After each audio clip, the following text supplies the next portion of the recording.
আসসালামু আলাইকুম। নীলফামারী জেলা থেকে বলছি।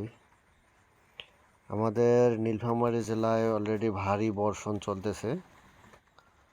তা এই বর্ষণটা আরও কতদিন চলবে এটা আপনাদের দেখাবো। আজকে শুক্রবার, কালকে আছে শনিবার। শনিবারে দেখেন, শনিবার সকাল 6টা থেকে 5টা থেকে 7টা থেকে বর্ষণ শুরু হইবে, 4টা পর্যন্ত চলবে। 4টার পরে থেকে 9টা পর্যন্ত একটু মেঘলা থাকবে।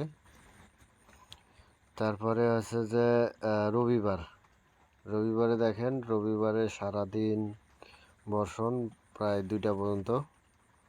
2টা থেকে রাত 11টা পর্যন্ত বন্ধ আছে পানি। সোমবার রাত 2টা থেকে 7টা পর্যন্ত পানি থাকবে না।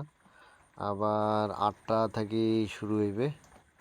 8টা থেকে দুপুর 2টা পর্যন্ত পানি চলবে। 2টা থেকে 6টা পর্যন্ত একটু মেঘলা থাকবে। তারপরে আবার 7টা থেকে শুরু হইবে, 11টা পর্যন্ত চলতে থাকবে। তারপরে মঙ্গলবারে দেখেন, মঙ্গলবারে রাত 12টা থেকে পর থেকে ভারী বর্ষণ আছে। ভারী বর্ষণ চলতে থাকবে। সারাদিন বৃষ্টি। মঙ্গলবারে প্রচুর পরিমাণে পানি হবে। বুধবারে দেখেন, বুধবারে সারাদিন ভারী বর্ষণ। বুধবারে সারাটা দিন ভারী বর্ষণ চলবে। বৃহস্পতিবারেও সারাদিন ভারী বর্ষণ চলতেই থাকবে, বৃষ্টি। তারপরে শুক্রবারে দেখেন, শুক্রবারেও সারাদিন বৃষ্টি হইবে শুক্রবারে।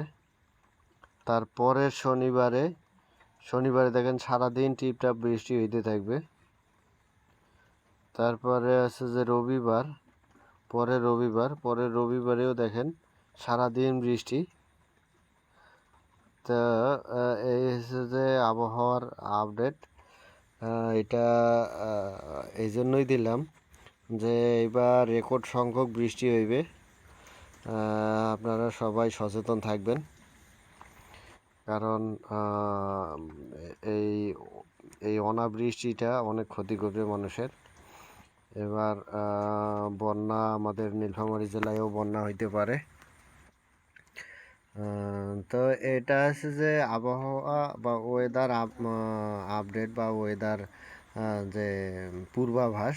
হ্যাঁ, আল্লাহ বন্ধও করে দিতে পারে, সব আল্লাহ ভালো জানে। কিন্তু আল্লাহর দেখানো তরিকায় আমরা বলতেছি যে এই দিনগুলোতে ভারী বর্ষণের সম্ভাবনা আছে।